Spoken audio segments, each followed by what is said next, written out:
Hello everyone, welcome to new blog.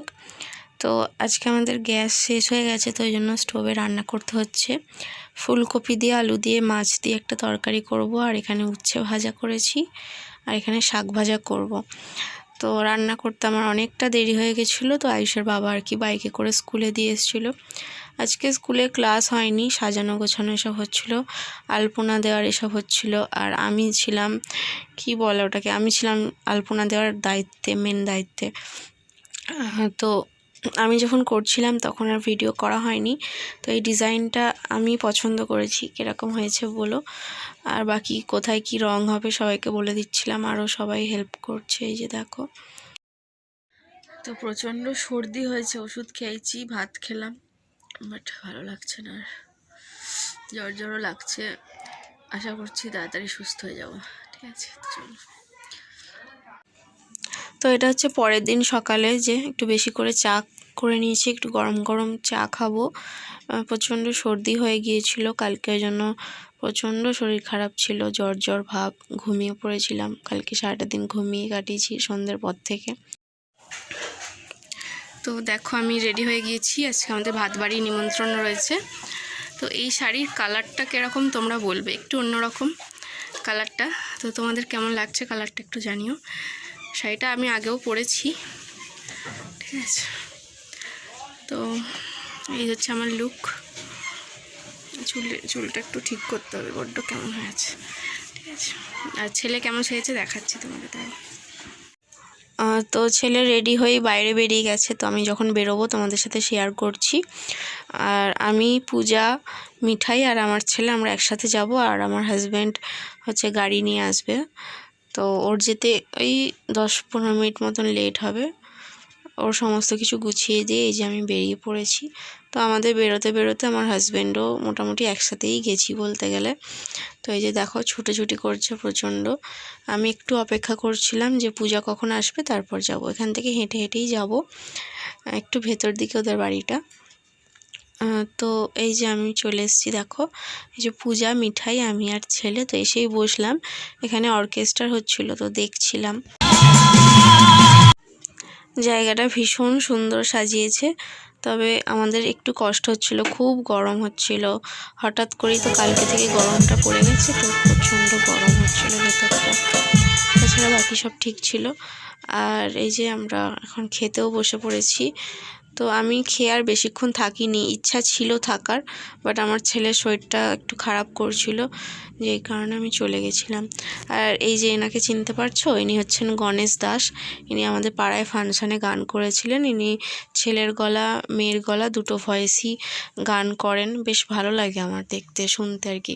সেই ছেলেকে পড়াতে বসেছি বলতে পারো, মানে এসে সব একটু গোছগাছ করে নিলাম, সাজার জিনিস সমস্ত গুছিয়ে টুছিয়ে রেখে দিয়েছি। নর্মালি আমি সব গোছাই না, সব ছড়িয়ে রেখে দিই, পরের দিন গোছাই, বাট আজকে এনার্জি ছিল, সব গুছিয়ে টুছিয়ে রেখেছি।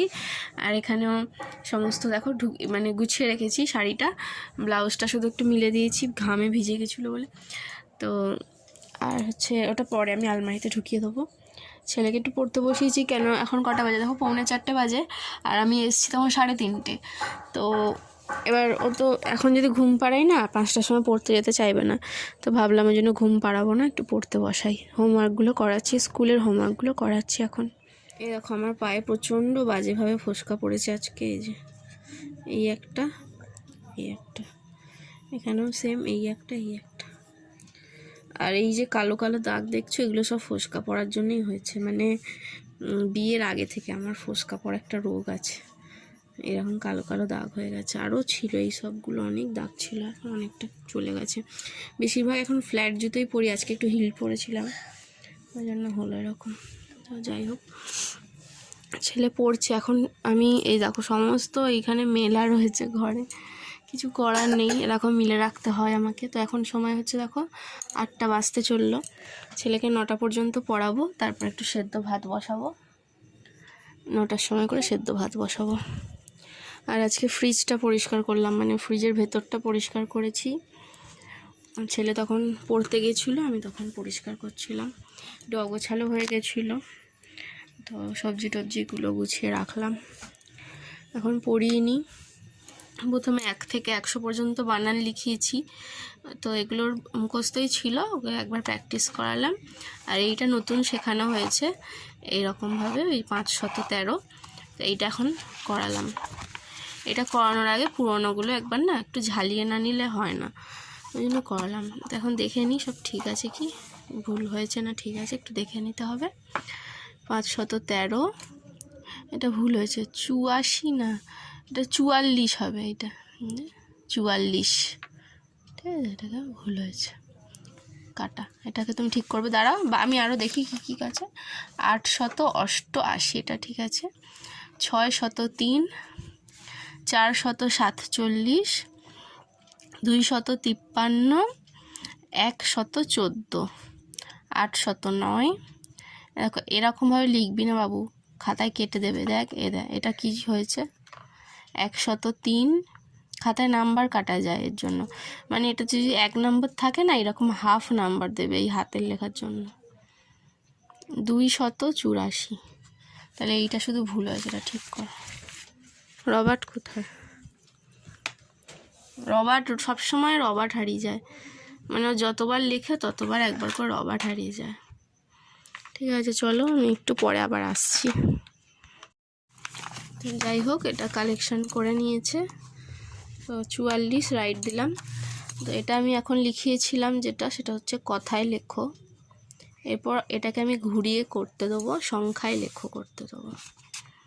পরের পাতা, মার্জিন টানতে হবে, সংখ্যায় লেখো। তো এই যে আমি টুকে দিলাম, একটা মিস্টেক হয়েছে, এটা আমার এখানে লেখা উচিত ছিল। যাই হোক, এইটা আগে করাবো, তারপর এইটা করাবো। এই যে এগুলো এমনি দিয়েছি, আর এগুলো হচ্ছে শত যোগ করে দিয়েছি, সংখ্যায় লিখতে হবে। আর এখানে হচ্ছে দেখো দিয়েছি ছোট থেকে বড়, আর বড় থেকে ছোটটা সাজিয়ে লিখতে হবে। এটা করতে দেবো না, শোনো এটা করো। এরপর হঠাৎ করে আমার দাঁতে যন্ত্রণা শুরু হয়ে যায়, তো এই জন্য আমার হাজব্যান্ড ওষুধ এনে দিয়েছে। এই ওষুধটা একটু গরম জলে গুলে খেয়ে নিতে হবে। আর এই যে একটা মলম, এর আগেও দাঁতে যন্ত্রণা একবার হচ্ছিল, তখন ডাক্তারের কাছে গিয়েছিলাম। তো দাঁতের ওই কী বলে প্লাস্টার, আর একটা মানে একটা দাঁতে প্লাস্টার করতে হবে, আর একটা দাঁতে ক্যাপ বসাতে হবে বলেছিল। ওই 4-5 হাজার টাকা খরচা আছে, তখন আর করাইনি, কিন্তু এবার করিয়ে নিতে হবে, কেননা দাঁতে প্রচণ্ড যন্ত্রণা করছে, খুব কষ্ট পাচ্ছিলাম, মানে মারাত্মক কষ্ট হচ্ছিল। এই দাঁতে যন্ত্রণা, মাথা যন্ত্রণা, এসবগুলো কিন্তু এত কষ্ট হয় না, মানে নিজের সংসারের কাজে বা অন্য কাজে না একদম কনসেন্ট্রেশন করা যায় না এই যন্ত্রণার জন্য। খুব কষ্ট হচ্ছিলো, তোমরা আমাকে দেখে বুঝতে পারছো, মারাত্মক যন্ত্রণা হচ্ছিলো। যাই হোক, কোনো মতে একটু সেদ্ধ ভাত রান্না করেছিলাম, এই যে আলু, বেগুন আর হচ্ছে গিয়ে ডিম, টমেটো সব একসাথে পেঁয়াজ লঙ্কা দিয়ে মেখেছি, একটু ঘি নিয়েছি, একটু ডিম সেদ্ধ নিয়েছি। ছেলে আর আমি একসাথেই এক পাতেই আর কি খেয়ে নেবো, আর আমার হাজব্যান্ড তো দেরি করে আসবে। 10টা মতন বাজে, আমরা অনেকক্ষণই শুয়েছি, মানে তাও 10টা 15 হবে। তাড়াতাড়ি শুয়ে পড়ি, কী করবো আর। দাঁতে যন্ত্রণাটা এখনও আছে, যে কমে গেছে তা না, মানে হালকা হালকা আছে, হালকা হালকা কমেছে, কী বলবো বুঝতে পারছি না। যাই হোক, প্রচণ্ড তীব্র যেটা হচ্ছিলো তার থেকে একটু কম আছে। ছেলে তো ঘুমিয়ে পড়েছে, যে ঘুমাচ্ছে। দুপুরে ইচ্ছা করে ঘুম পাড়াইনি, দুপুরে তখন এলাম 3:30-র সময়, তখন যদি ঘুম পাড়াতাম, ঘুমাতে ঘুমাতে 3:45-4 বেজে যায়। ধরো শুলেই তো ঘুম হয় না, 3:45-4 বেজে যাবে, তারপর উঠতে চাইবে না, উঠে 5টার সময় পড়তে যেতে চাইবে না। যেই কারণে ভাবলাম থাক, ঘুম পাড়াবো না বলে স্কুলের হোমওয়ার্কগুলো করাচ্ছিলাম। একদিক দিয়ে ভালো হলো, স্কুলের হোমওয়ার্কগুলো কমপ্লিট করা হয়ে গেল, কালকে তো স্কুলে যাবে। তো যাই হোক, আবার আটা মেখে রাখলাম, কালকে শনিবার, কালকে হচ্ছে কি তোমার রুটি করে দিতে হয়। একটা রুটি দেবো, মিষ্টি রয়েছে ঘরে, মিষ্টি দেবো একটা, আর একটু আলু ভাজা করে দেবো। আর যেমন একটু ভাত খেয়ে যায়, অল্প একটুখানি সামান্য ভাত খেয়ে যায়, ও ভাতটা খেয়ে গেলে আমার একটু শান্তি লাগে, যে না একটু খেয়ে গেছে, ও অল্প খাই, ধরো এতটুকু খেলো, ওতেই মনে হয় ঠিক আছে, মানে কিছু তো খেলো। আর মুড়ি টুড়িও খুব একটা মানে ভালোবাসে না খেতে, ভাতটা যত ভালো খায় আর কি। যাই হোক, প্রচণ্ড দাঁতে ব্যথা, আর কি বলবো, আশা করছি কালকে আর কোনো ব্যথা থাকবে না, ঠিক হয়ে যাবে। আর সামনে সরস্বতী পুজো, তো সবাই সরস্বতী পুজো কিরম কী প্ল্যান করেছো জানিও। আমারও আছে ছোটোখাটো কিছু প্ল্যান আছে, মানে একটু ঘুরতে যাব, একটু খাওয়া দাওয়া। এই আমাদের কি বলতো, এই আমরা বন্ধুরা আর কি, আমরা না খাওয়া আর ঘোরা ছাড়া কিছু জানি না, জানো তো, সাজগোজ, খাবো আর ঘুরবো, এই হচ্ছে আমাদের আর কি। আমাদের যে গ্রুপটা আছে, বন্ধুত্বের গ্রুপটা, মানে আমার আমার বাড়ির পাশে যে গ্রুপটা আছে, মানে সোনিয়া, মনীষা, আমি, তারপর আমাদের স্কুলের গ্রুপটা, আমরা সবাই ওই বলতে গেলে মোটামুটি একই। একটু খাবো দাবো, ঘুরবো, সেলফি তুলবো বা রিলস করব, এই হচ্ছে আমাদের জীবন। এগুলোতেই আমরা আমাদের সুখ আনন্দ সবটাই খুঁজে পাই, কী বলবো আর। ঠিক আছে, তো আমাকে একজন কমেন্ট করেছিলে যে কেন ভিডিও দিচ্ছি না কবে দেবো, তো এই যে আজকে ভিডিও দিয়ে দিলাম। আর আমাদের ওষুধ চলছিল, তো আমারও খুব একটা ভালো লাগছিল না ভিডিও করতে। ঠিক আছে, আমাদের এই গতকালকে আর কি ওষুধটা, মানে গতকাল থেকে আর ওষুধ পালন করতে হয়নি, তার আগের দিন পর্যন্ত পালন করতে হয়েছে। তো গতকালকে মাছ খেতে হয়, তো একটা মাছ রান্না করেছিলাম, আর একটু শাক আর একটু উচ্ছে, মানে তেতো শাক আর মাছটা খেতেই হয়, ওই জন্য একটুখানি খেয়েছিলাম, রান্না করেছিলাম। তো তারপর থেকে তো এখন নর্মাল, যেমন আর নর্মাল জীবন যেরকম কাটানো হয় সেটাই হবে। ঠিক আছে, তো তোমাদের জানিয়ে দিলাম। তো চলো আজকের মতন টাটা, গুড নাইট, দেখা হচ্ছে কালকে।